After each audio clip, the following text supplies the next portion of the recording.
Alléluia. Dieu ne veut pas que nous soyons des chrétiens ou ses enfants qui sont seulement là à vivre comme ils veulent, mais il voudrait que nous lui ressemblons. Si aujourd'hui, nous disons que nous sommes chrétiens, ça veut dire que nous sommes exactement comme notre Seigneur et Maître Jésus-Christ. Alléluia. Donc, avant d'aller plus loin, je vais lire la parole de Dieu. Je vous invite à vous lever, s'il vous plaît, dans Éphésiens chapitre 5.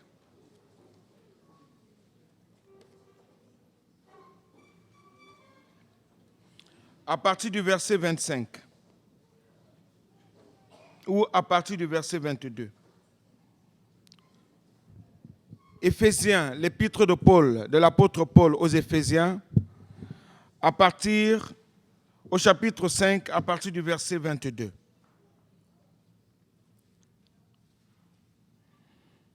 Vous savez, il est bien bon de pouvoir donner au Seigneur. Il est bien bon de dire, Seigneur, je te donne ma dîme, je te donne tout. Mais il faut l'action-réaction dans notre vie. Parce que quand on dit qu'on est chrétien, effectivement, c'est l'action-réaction. On ne peut pas être chrétien et stagner ou bien de croiser ses bras, mais on doit être en action. Le chrétien ou l'enfant de Dieu ou le disciple de Jésus-Christ, c'est quelqu'un qui est toujours en action. Il ne stagne pas, il avance, il évolue. Et c'est quelque chose que Dieu veut pour tout un chacun de nous. Alors, Éphésiens chapitre 5, à partir du verset 22, voici ce qui est écrit dans la parole de Dieu. Il dit, « Femmes, soyez soumises à vos maris comme au Seigneur, car le mari est le chef de la femme comme Christ est le chef de l'Église. »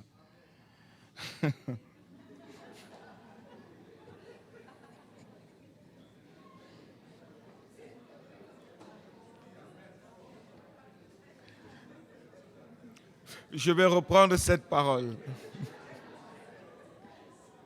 Mais il y a une suite, attention.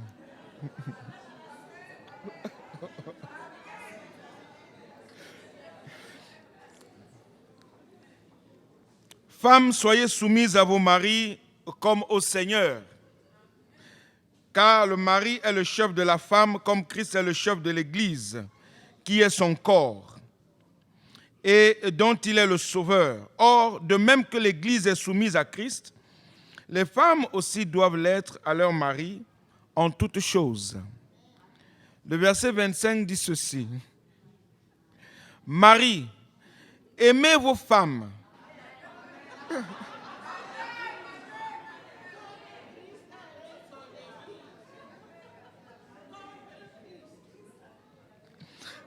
Marie, aimez vos femmes, comme Christ a aimé l'Église et s'est livré lui-même pour elle afin de la sanctifier.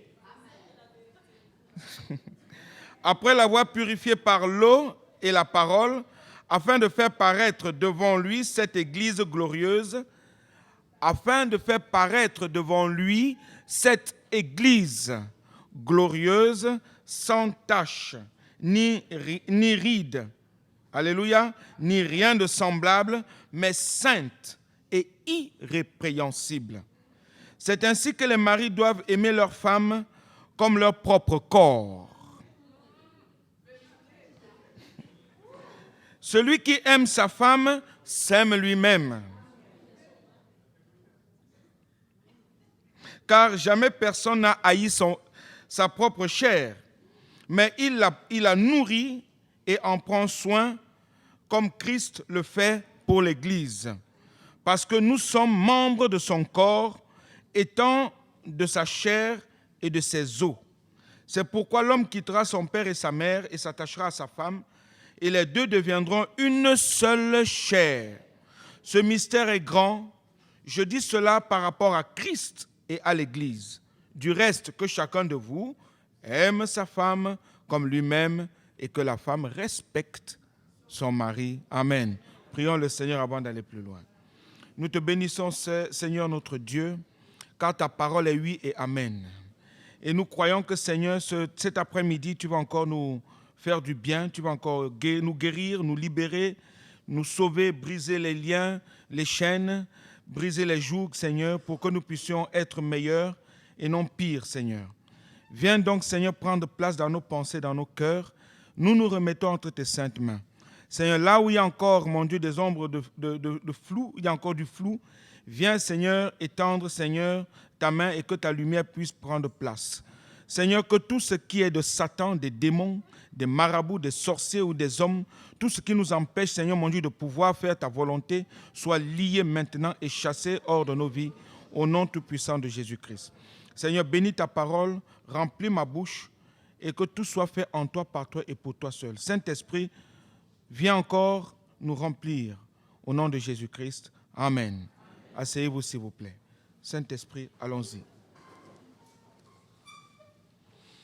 Dans Ésaïe chapitre 6 aussi, à partir du verset 1er jusqu'au verset 13, il nous est parlé aussi d'un roi qui est mort. Et à la mort de ce roi-là, il y a le serviteur de Dieu qui a réellement vu la gloire de Dieu. C'est Ésaïe qui parle. Il est écrit, l'année de Ésaïe 6, l'année de la mort du roi Osias, je vis le Seigneur assis sur un trône très élevé, et les pans de sa robe remplissaient le temple. Des séraphins se tenaient au-dessus de lui. Ils avaient chacun 6 ailes, 2 dont ils se couvraient la face, 2 dont ils se couvraient les pieds, et 2 dont ils se servaient pour voler. Ils criaient l'un à l'autre et disaient « Saint, Saint, Saint est l'Éternel des armées, toute la terre est pleine de sa gloire. » Les portes furent ébranlées dans leur fondement par la voix qui retentissait, et la maison se remplit de fumée. Alors je dis, malheur à moi, je suis perdu, car je suis un homme dont les lèvres sont impures. Malheur à moi, je suis perdu, car je suis un homme dont les lèvres sont impures. J'habite au milieu d'un peuple dont les lèvres sont impures, et mes yeux ont vu le roi, l'Éternel des armées. Mais l'un des séraphins vola vers moi, tenant à la main une pierre ardente qu'il avait prise sur l'autel avec des pincettes. Il en toucha ma bouche et dit, « Ceci a touché tes lèvres. Ton iniquité est enlevée et ton péché est expié. » Amen. Amen. Vous savez, quand on parle, je sais, on dit souvent, Marie, aimez vos femmes.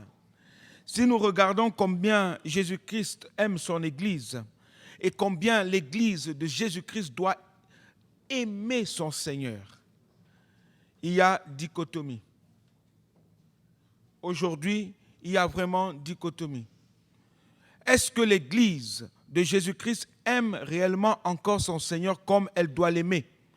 Est-ce que l'Église de Jésus-Christ est encore aujourd'hui sans tache, ni ride, ni rien de semblable? L'Église du Seigneur Jésus-Christ est très belle.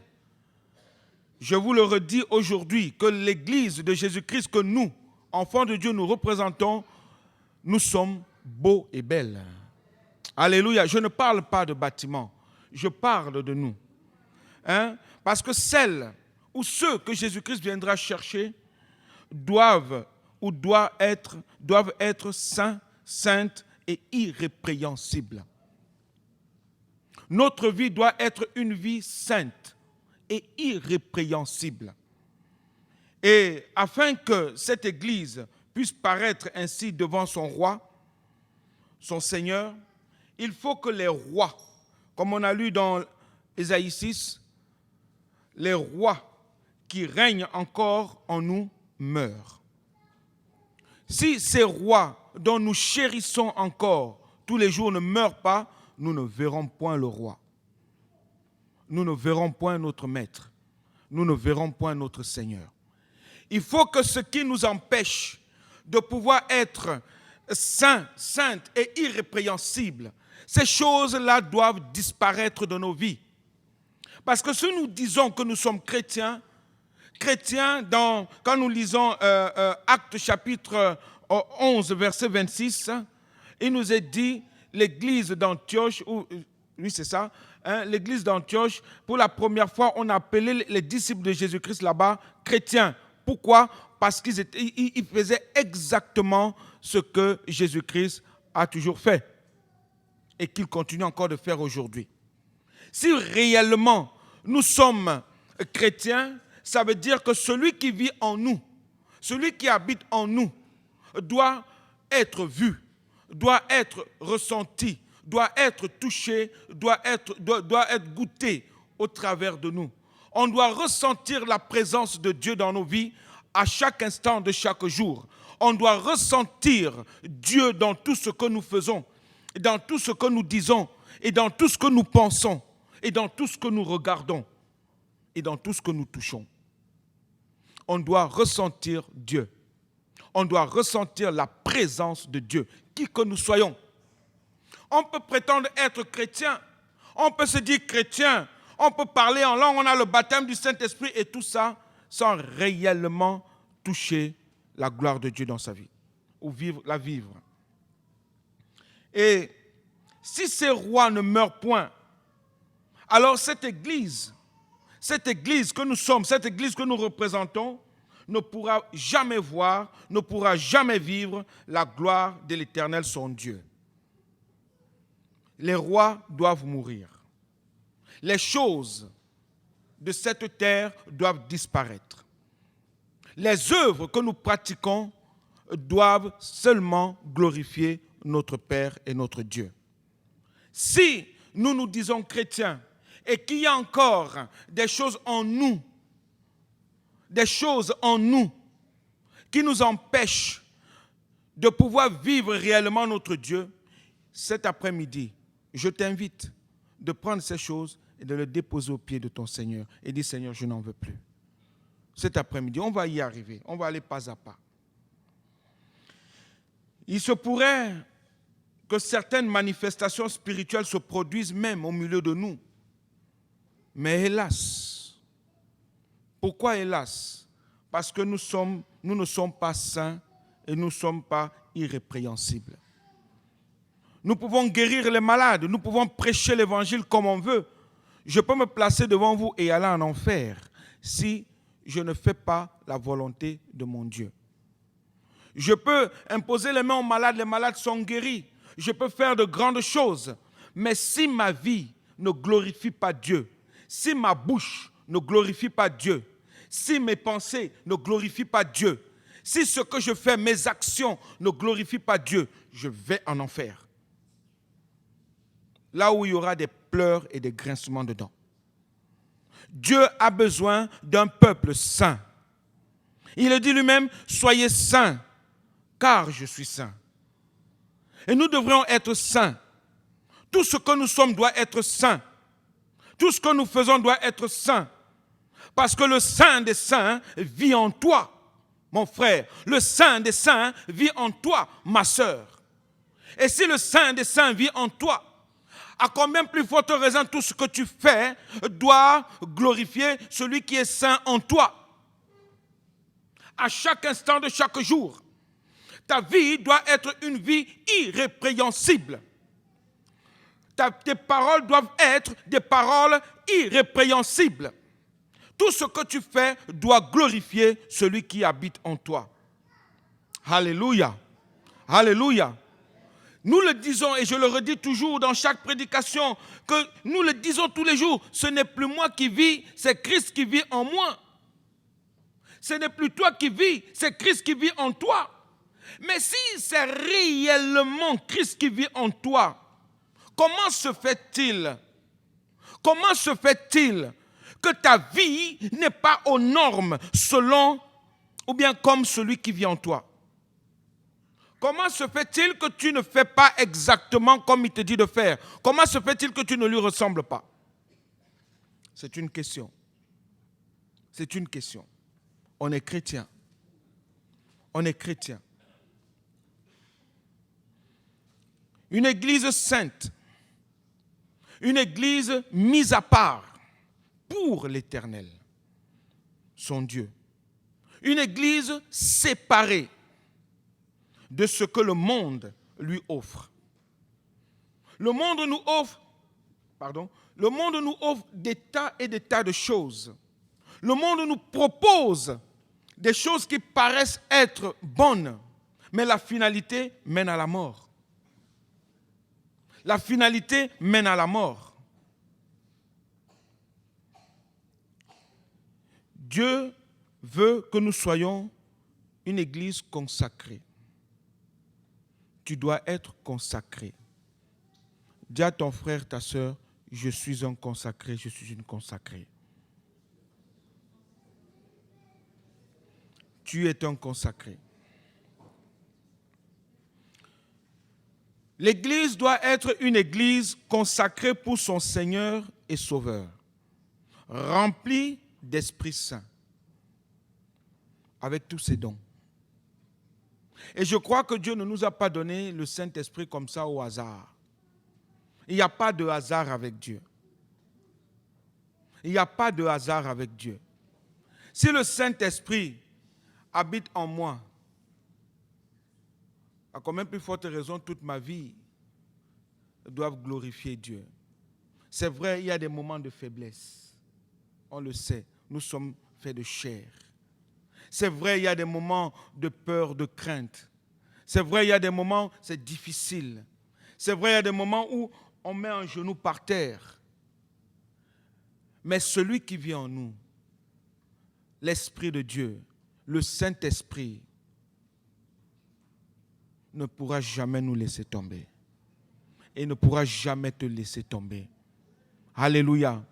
Parce que tu as fait un choix. C'est que tu as accepté que Jésus-Christ soit ton Seigneur et Sauveur personnel.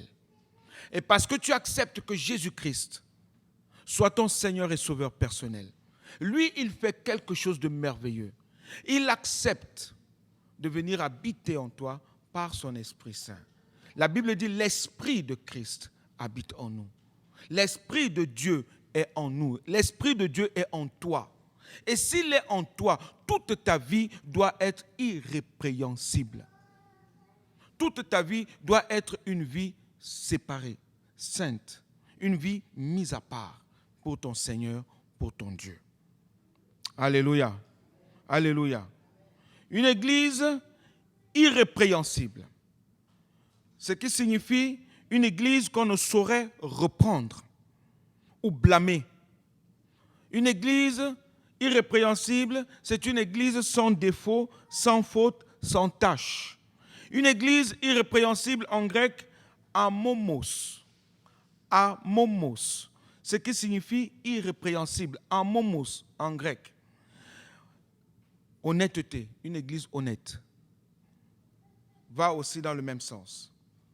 Dans Éphésiens chapitre 1, au verset 4, il est dit ceci: en lui qui est en Jésus-Christ, Dieu nous a élus avant la fondation du monde pour que nous soyons saints et irrépréhensibles devant lui. Dieu nous a élus pour que nous soyons saints et irrépréhensibles. Colossiens chapitre 1, verset 22, va aussi dans le même sens en disant ceci. Colossiens chapitre 1, verset 22 dit, à partir du verset 21 même, « Et vous qui étiez autrefois étrangers et ennemis par vos pensées et par vos mauvaises œuvres, il vous a maintenant réconciliés par sa mort dans le corps de sa chair, pour vous faire paraître devant lui saints. » Alléluia. Irrépréhensibles et sans reproche. Si du moins vous demeurez fondés et inébranlables dans la foi, sans vous détourner de l'espérance de l'évangile que vous avez entendu, qui a été prêché à toute la créature sous le ciel, et donc moi, Paul, j'ai été fait ministre. Une église sainte, il nous a élus pour lui. Ce qui signifie que toute notre vie doit glorifier Dieu. Tout ce que tu es, tes paroles. Mais comment se fait-il qu'on trouve encore des murmures dans ta bouche? Comment se fait-il qu'on trouve encore de la haine dans ton cœur? Comment se fait-il qu'on trouve encore du mépris en toi? Comment se fait-il qu'on trouve encore du mensonge, de l'impudicité dans toutes ses formes? Je ne parle pas seulement de l'acte sexuel, Mais je parle d'une vie impudique. Comment ça se fait encore? Comment se fait-il qu'on trouve encore de l'immoralité dans tout ce que tu fais, dans tout ce que tu es? Si réellement Christ vit en toi. Éphésiens 5, verset 3 dit « Ainsi qu'il convient à des saints ». Toute notre vie doit être une vie sainte. Nos paroles doivent glorifier Dieu. Nos pensées doivent glorifier Dieu. Ce que nous faisons doit être une vie qui glorifie Dieu. Si du moins nous avons accepté et reconnu que Jésus-Christ seul est notre Seigneur et Sauveur personnel. Même dans la souffrance, Jésus est là. Dans le bonheur, Jésus est là. Dans les moments les pires de ta vie, Jésus est là. Dans les moments les meilleurs de ta vie, Jésus est là. Il ne pourra jamais nous laisser tomber. Il désire seulement que nous puissions faire sa volonté. Sa volonté. Faire sa volonté. Croire en lui et marcher selon ses règles, selon sa parole. Une église sainte et irrépréhensible.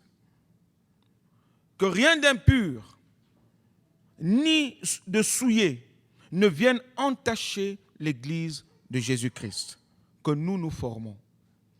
Rien d'impur, ni rien de souillé. Qu'est-ce qui peut souiller l'église? Qu'est-ce qui peut nous souiller? Qu'est-ce qui peut nous rendre malheureux? Qu'est-ce qui pousse que nous soyons toujours tristes? C'est quoi? C'est quoi? La Bible nous dit de faire très attention. La Bible dit dans Jacques chapitre 4, verset 1, « D'où viennent les luttes et d'où viennent les querelles parmi vous? N'est-ce pas de vos pensées qui combattent dans vos membres? » Vos pensées qui combattent dans vos membres. Vous convoitez et vous ne possédez pas. Vous êtes meurtrier et envieux et vous ne pouvez pas obtenir. Vous avez des querelles et des luttes et vous ne possédez pas. Parce que vous ne demandez pas, vous demandez et vous ne recevez pas, parce que vous demandez mal dans le but de satisfaire vos passions. Et l'apôtre ajoute, adultère que vous êtes. Adultère que vous êtes. Nous voulons être bénis. Nous voulons que Dieu soit notre maître absolu, qu'il dirige toute notre vie. Il va falloir que nous mettions certaines choses en règle dans notre vie. Première règle, est-ce que nous nous aimons les uns les autres? Quand vous me regardez, vous m'aimez? Moi, je vous aime. Alléluia. Quelle que soit la personne. Quelle que soit la personne. Je dis souvent et je le redis toujours, je ne sais pas avoir la haine dans mon cœur. Et ça, c'est la vérité. Je n'arrive pas à haïr. Je ne sais pas comment on haït. On haït quelqu'un, je n'arrive pas. Je n'arrive pas à mépriser mon prochain. Je ne sais pas. Je suis comme ça. Je vous dis la vérité, mon frère, ma soeur. S'il y a du mépris, si tu méprises ton frère et ta soeur, tu n'hérites pas le royaume de Dieu. Si tu n'as pas d'amour dans ton cœur pour ton frère et ta soeur, pour ton prochain, tu n'hérites pas le royaume de Dieu. La Bible déclare que Dieu est,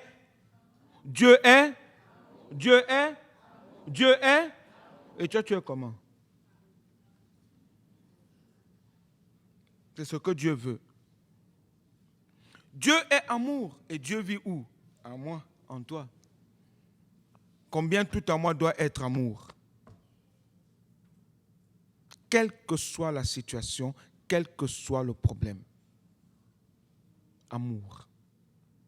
Dieu a tant aimé le monde, nous le récitons souvent, qu'il a donné son Fils. Il a donné son Fils comme ça au hasard? Parce qu'il nous aime. Il nous a tellement aimés. Il a vu notre misère. Il a vu combien l'humanité allait en perdition. Il a dit non, il faut que je fasse quelque chose. Je vais libérer mon peuple. Mais comment? Si j'envoie un homme, l'homme ne peut pas, il est pécheur.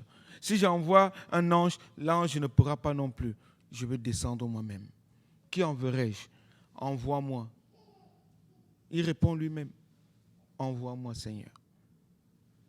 Envoie-moi. Et il descend pour libérer ceux qui lui appartiennent.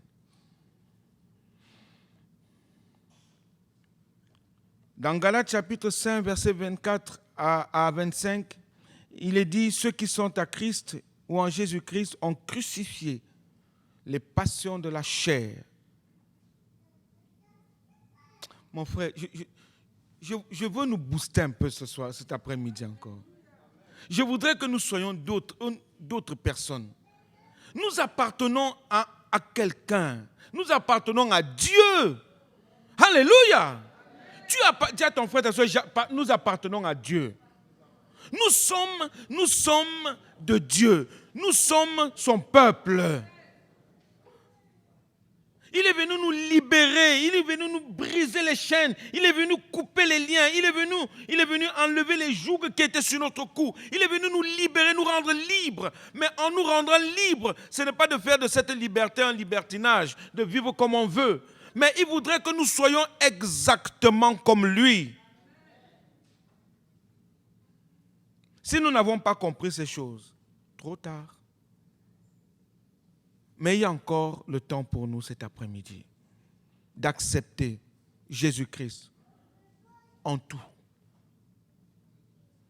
Dieu est venu nous libérer. Ceux qui sont à Christ ont crucifié la chair avec ses passions et ses désirs. Il y a tellement de passions. C'est vrai, Galates 5 nous parle à partir du verset 13, il dit, frères, vous avez été appelés à la liberté. Seulement, ne faites pas de cette liberté un prétexte de vivre selon la chair. Mais rendez-vous par la charité, par l'amour, serviteurs les uns des autres. Serviteurs les uns les autres. Ce n'est pas un autre que nous adorons Jésus-Christ seul. Ce n'est pas un autre qui nous a sauvés, c'est Jésus-Christ qui nous a sauvés. Ce n'est pas un homme qui est venu, ce n'est pas Mohammed, ce n'est pas Confucius, ce n'est pas le pape. Non, c'est Jésus-Christ. C'est Jésus-Christ, le Fils de Dieu. C'est lui qui a quitté son ciel de gloire. Il est venu mourir pour nous. Il est dit ceci, que ceux qui sont à lui ont crucifié les œuvres de la chair. Il nous a libérés. Il nous a délivrés. Il nous a sauvés. Il nous a pardonnés. Pourquoi vivre encore comme si le monde était encore dans notre tête, comme si nous n'avons pas une autre vie, comme si Dieu ne nous a pas libérés? Pourquoi vivre encore comme cela? La nature de Dieu est en nous. Alors soyons exactement comme lui. Marchons, parlons comme lui. Mais rendez-vous, toujours verset 13, mais rendez-vous par l'amour, par la charité, serviteurs les uns des autres, car toute la loi est accomplie dans une seule parole, dans celle-ci. Une seule, toute la loi. Tu aimeras ton prochain comme toi-même. Alléluia. Tu aimeras ton prochain comme. Tu aimeras ton prochain comme. Comment tu t'aimes et comment tu aimes ton prochain. Comment tu t'aimes et comment tu aimes ton prochain. Comment le considères-tu? Comment le regardes-tu?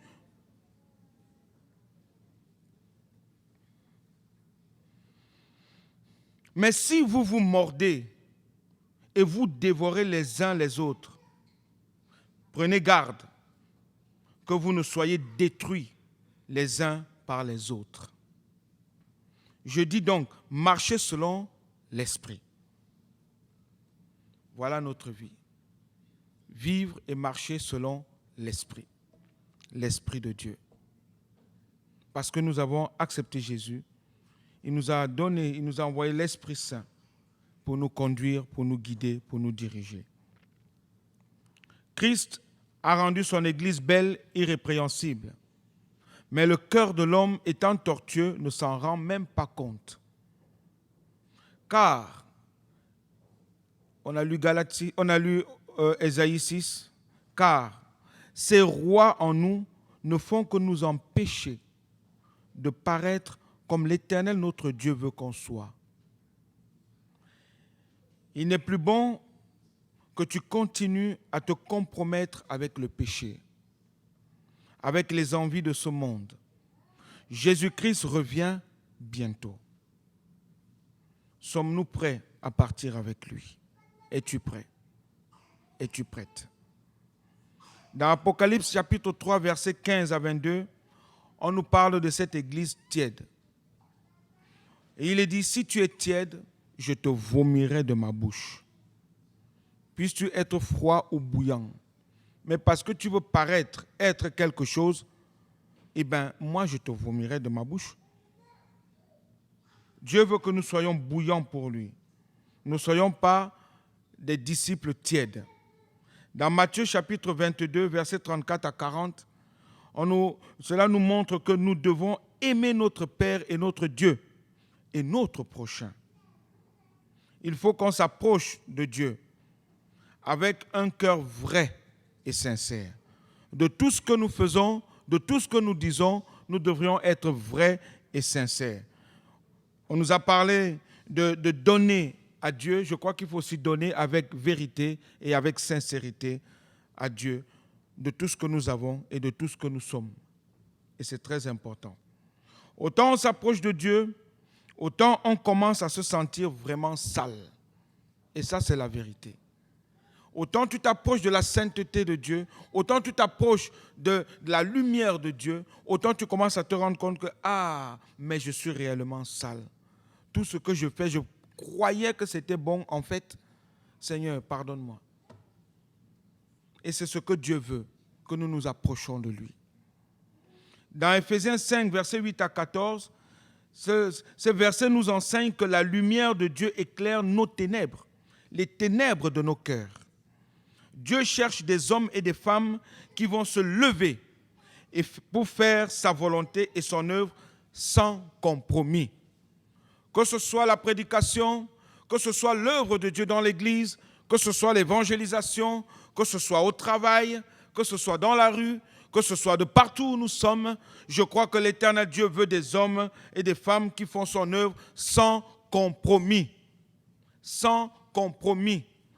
N'attendons pas en disant, aujourd'hui je vais donner ma dîme à l'Éternel parce que je sais que demain je vais avoir 10 000 euros. C'est faux. C'est faux. Sans compromis. Aujourd'hui, je vais faire l'œuvre de Dieu parce que je sais que si je fais l'œuvre de Dieu, si je vais voir mon frère et que je lui donne mon pantalon, je sais que Dieu va me bénir. C'est faux. C'est faux. Sans compromis. Il y a trop de compromissions dans nos têtes. Dieu est Dieu et il fait ce qu'il veut. Dieu est Dieu. Nous ne pouvons pas commander Dieu. J'entends souvent des prières. Seigneur, je sais. Tu sais quoi? Rien. Tu ne sais rien. Tu vas faire. Alléluia. Tu l'as dit. Oui, je l'ai dit.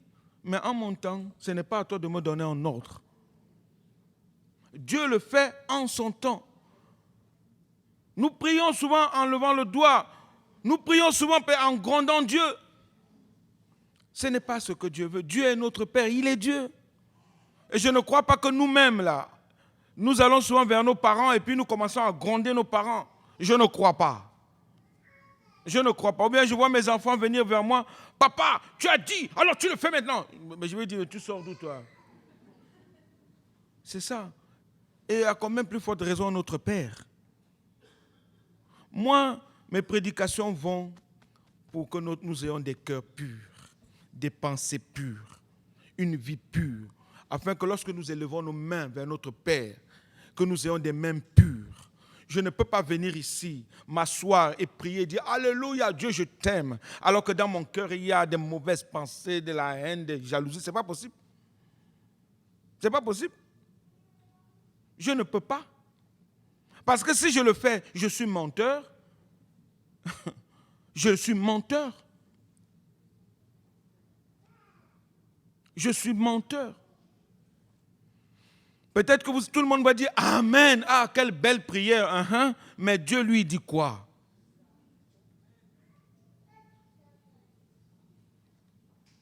Notre vie doit être une vie qui... Je vous parle de ce que nous sommes. Dieu nous aime, oui. Dieu a envoyé Jésus, oui. Nous reconnaissons que Jésus est notre Dieu, oui. Mais il nous a donné des règles. Il y a des règles. Si tu ne suis pas ces règles-là, tu loupes le coche, c'est tout. C'est tout. C'est comme quand tu passes le permis de conduire. Tu as ton permis de conduire, mais il faut respecter le code. Si tu ne respectes pas le code, le jour où tu commets une infraction, on t'arrête. C'est tout. C'est tout. Mais nous ne voulons pas respecter cela, le code de Dieu. Nous prenons Dieu à la légère. Nous prenons les paroles de Dieu tellement à la légère. Moi, je les pèse. Je pèse toutes les paroles de Dieu. Je pèse. Chaque phrase, je pèse. Chaque mot, je pèse. Parce que je sais que c'est lourd. Je dis, Seigneur, comment faire? Dieu nous aime. Dieu est bon, mais il n'est pas bonbon. Pour le sucer et le jeter, non. Dieu nous aime. Il n'est plus bon que tu vives de rester dans ton péché. Si tu vivais dans le péché, je crois que cet après-midi, il est bon que tu t'humilies devant ton Père. Et lui dis, Papa, pardonne-moi. Pardonne-moi. Si tu continues à te masturber, si tu continues à vivre dans la cigarette, si tu continues à prendre de la drogue ou à suivre les femmes, si tu continues encore à vivre dans le mensonge, aujourd'hui, dis Seigneur, pardonne-moi. Je viens à toi. Humilie-toi devant ton Père. Aujourd'hui. Aujourd'hui. Il n'est plus bon de demeurer dans le péché. Il n'est plus bon de rester comme nous étions. Si tu te compromettais avec des tas et des tas de choses, je crois que c'est le moment de dire Seigneur, c'est bon. J'arrête, j'ai compris. J'ai compris. Tu peux me mentir. Tu peux mentir à mon pasteur supérieur, mais à Dieu jamais. Parce qu'il connaît ton cœur. Il connaît ton cœur. On ne peut plus vivre comme on vivait avant. Parce que si Jésus revenait maintenant, qui part et qui reste? Qui part et qui reste? Parce que tu as dit Alléluia, Amen. Faux. Faux. Il va regarder là-dedans.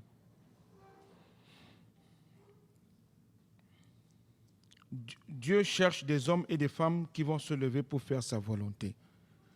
Veux-tu être cet homme? Veux-tu être cette femme? Veux-tu être ce jeune homme? Veux-tu être cette jeune femme? Qui fait la volonté de Dieu et son œuvre, sans compromis. C'est pourquoi il est bon de reconnaître que Dieu seul est juste et que toi, tu es pécheur. Ésaïe a crié en disant « Malheur à moi! Malheur à moi !» En se regardant soi-même cet après-midi, on se rend compte qu'on ressemble à Ésaïe. Il avait le cœur plus tourné vers Osias. Et pourtant, il servait Dieu.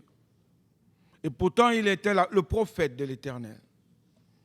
Mais son cœur était tourné vers Osias. Il aimait Osias, son Osias. Quel est ton Osias que tu chéris chaque jour? Quel est cet Osias que tu caches, que tu ne veux pas donner à ton Dieu? Quel est cet Osias que tu protèges? Qui est-il? Ésaïe avait besoin que la volonté de Dieu s'accomplisse dans sa vie. On ne peut servir deux maîtres. Il fallait que l'un s'efface ou meure. Nous aussi, Dieu veut nous utiliser. Dieu veut t'utiliser. Mais il faut qu'Osias meure. Il faut qu'Osias meure et que Jésus seul, Dieu seul, prenne la première place dans tout ce que tu es. Mais qui sont ces Osias? Vous pouvez me poser la question. Ou qui est ton Osias? Il faut que tu laisses Dieu te le montrer toi-même. Parce que Dieu connaît ton cœur. Et tu connais ce que tu chéris toi-même. Dieu connaît tes pensées. Et que ces rois qui te troublent tant et qui t'empêchent d'être sans tache, ni ride, disparaissent de ta vie, il faut laisser le Saint-Esprit te convaincre maintenant de péché, de justice et de jugement. Moi, je veux être cet homme. Et tous les jours, je veux.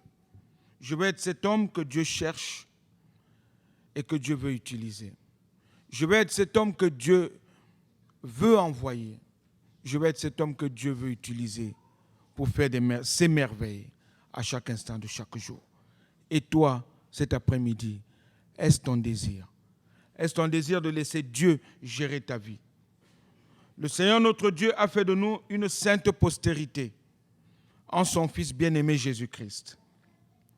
Il nous a même donné son Esprit Saint qui rend témoignage à notre esprit que nous sommes enfants de Dieu. C'est pourquoi, aujourd'hui, fuyons la corruption de ce monde. Fuyons la corruption de ce monde. Je vais vous donner un exemple merveilleux que moi j'ai vécu. Je vous ai toujours dit, je vous prêche ce que je vis et je vis ce que je prêche. Je vais vous dire, je cherchais une maison, un appartement, et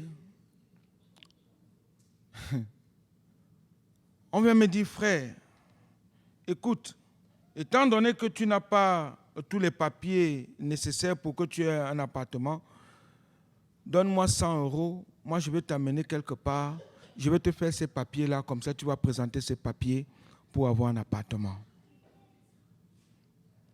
Au début, vous savez, dans cet élan-là, on dit tout de suite, sans problème, ah Seigneur, je sais que tu vas agir, tu vas faire quelque chose de bien. Oui Seigneur, tu vas faire quelque chose de bien.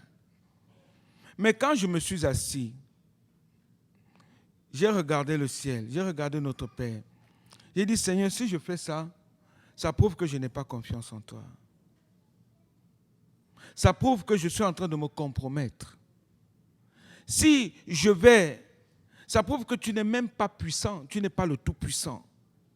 Ça prouve que, Seigneur, tu es faible. Ça prouve que tu n'es pas le Dieu qui bénit, le Dieu qui fait toutes choses au-delà de la pensée humaine.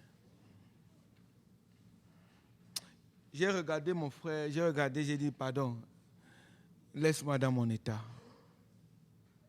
Il dit, comment ça? Hein? Tu es serviteur de Dieu. Dieu veut te bénir. Il faut faire... J'ai dit, oui, tu dis bien, Dieu veut te bénir. Eh bien, laisse Dieu me bénir comme lui veut me bénir. Mais je ne me compromettrai pas. Alléluia. C'était une bagarre. C'était une lutte en moi. J'aurais pu. Et venir témoigner ici. Alléluia. Frères et sœurs, Dieu m'a béni. Dieu m'a donné un bel appartement. Vous savez, alléluia, je suis heureux. Mais je me suis compromis. Je me suis compromis. J'ai commis une bêtise. Un grand péché. Et qui c'est qui va en souffrir? Ma maison. Et l'église de l'Éternel. Parce que j'en fais partie. On se compromet souvent comme ça. Mais on ne sait pas qu'on est en train de se compromettre. Nous ne faisons plus confiance à notre Père, à notre Dieu. Nous ne croyons plus qu'il est capable de bousculer tous les murs devant nous. Nous ne croyons même plus qu'il est capable de mettre les océans à sec. Nous ne croyons même plus qu'il peut faire des merveilles pour nous. Mais nous voulons faire comme le monde fait. Nous voulons agir comme le monde nous dicte. Et nous nous compromettons. Et nous croyons que c'est bien. Et on vient témoigner. Vous savez ce que Dieu m'a fait? Quel Dieu? Tu t'es compromis. Tu es menteur. Tu vas en enfer.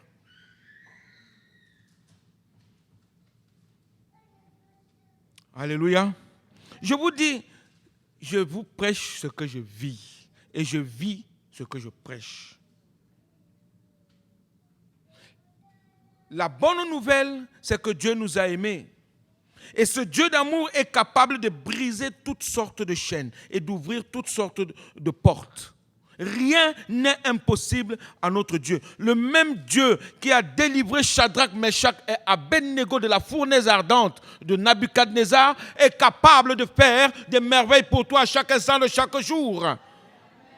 Pourquoi te compromettre alors? Shadrach, Meshach, Abednego serait peut-être aller dire au roi, oui, nous ne prions plus. Mais venir devant Dieu, Seigneur, pardonne-nous. Mais on a dit au roi là-bas, non, nous sommes allés quand même nous adorer la statuette, mais tu vois, nos cœurs sont tournés vers toi. Faux! Oui, on a quand même mis les genoux par terre devant la statue de Nabuchodonosor, Seigneur. Tu nous comprends? Il voulait nous tuer, Seigneur. Ah oui, tu comprends? Ils ont dit, niet, nous ne ferons rien de pareil. Nous n'adorons que l'éternel Dieu, le Dieu d'Israël, le Dieu d'Abraham, d'Isaac et de Jacob. Ils ne se sont pas compromis. Pourquoi nous nous compromettons avec des choses comme ça? On voit même des chrétiens qui travaillent avec les papiers des autres.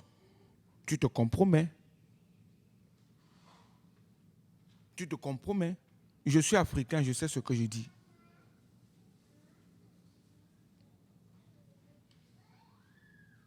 Tu te compromets. Dieu est capable de faire, de t'ouvrir toutes sortes de portes. Arrête.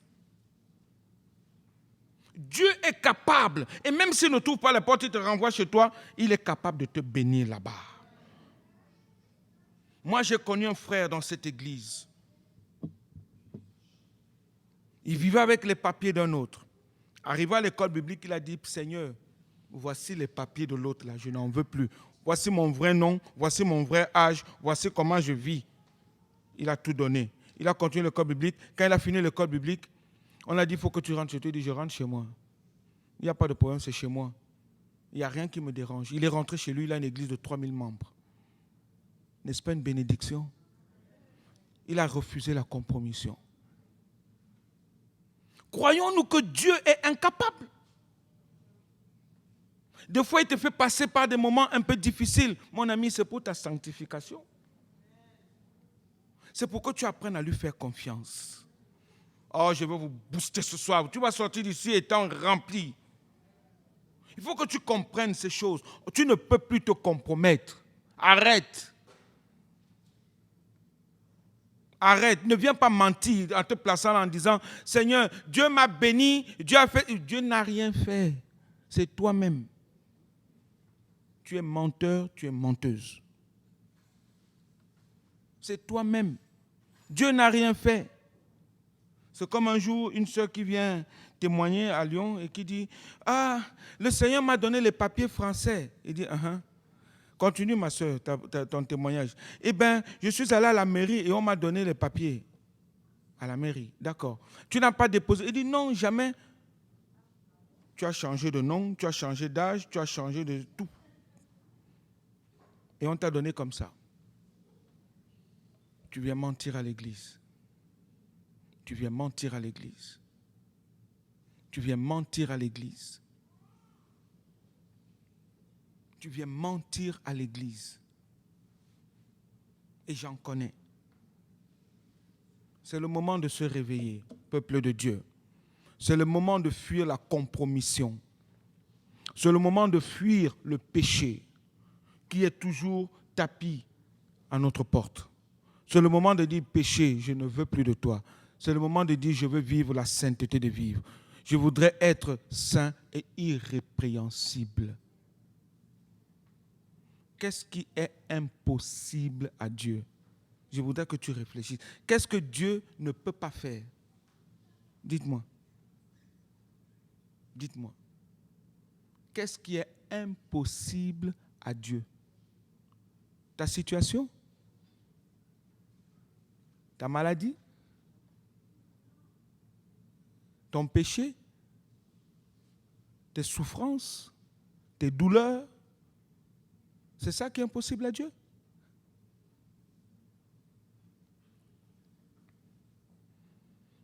Recherchons les choses d'en haut, où la teigne et la rouille ne peuvent atteindre. Marchons et vivons par l'Esprit Saint.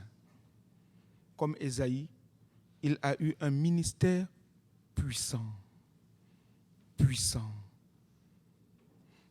Amen. Sommes-nous prêts à renoncer à nous-mêmes? C'est la question de cet après-midi. Es-tu prêt? Es-tu prête à renoncer à toi-même, à renoncer à ce que tu es et à renoncer à ce que tu fais? Et de dire, Seigneur, j'accepte, quelle que soit la situation, j'accepte de te servir et de faire ta volonté. Prions le Seigneur.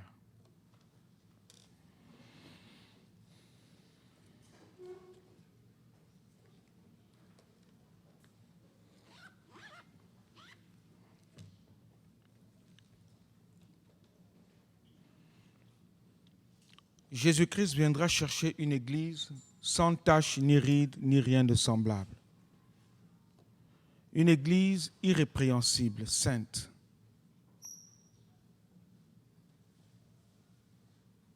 Tu es le temple du Saint-Esprit. Cet après-midi, si tu as compris ces choses, et que tu renonces à toi-même en acceptant que Jésus-Christ soit ton Seigneur et Sauveur personnel. Avant que je ne lance l'appel, je voudrais que tu commences déjà à demander pardon à Dieu là où tu es.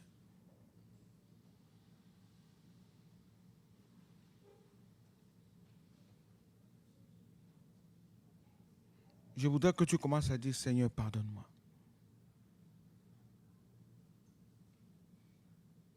Parce que Dieu veut te bénir encore ce soir, cet après-midi. Il est là, il est là, il est là. Dieu est là. Où que tu ailles, où que tu sois, Dieu est là. Et cet après-midi, Dieu veut te libérer. Dieu veut te délivrer. Parce qu'il t'aime. Il t'aime.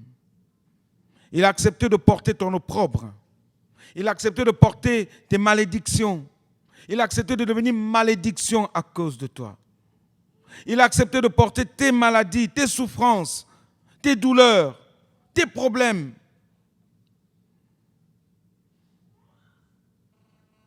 Mais il ne s'est pas compromis. Il ne s'est point compromis. Alors cet après-midi, si tu as besoin de prière, je vais t'inviter à faire quelque chose. Je ne connais pas ton problème, je ne connais pas ta situation. Mais Dieu te connaît. Mais tu as besoin de prière. Parce que tu renonces à toi-même. Tu renonces à toi-même et tu acceptes Jésus-Christ comme ton Seigneur et ton Maître personnel. Je t'invite juste à lever ta main, s'il te plaît. Lève ta main cet après-midi. Amen, amen. Amen. Amen. Je vous invite à vous lever tous, s'il vous plaît.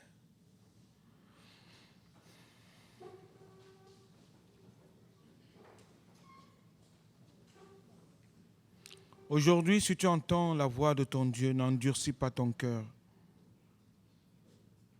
Tu as besoin de prière. Peut-être tu ne fais plus confiance à ton Dieu. Et tu as besoin de lui faire confiance encore aujourd'hui. Peut-être tu as cherché tu as cherché des résolutions, des choses un peu partout. Mais aujourd'hui, tu as compris qu'il faudrait que tu laisses Dieu gérer ta vie. Je t'invite cet après-midi, surtout ceux qui ont levé leurs doigts, de venir devant. Avancez, s'il vous plaît. Avancez. Avancez cet après-midi. Venez.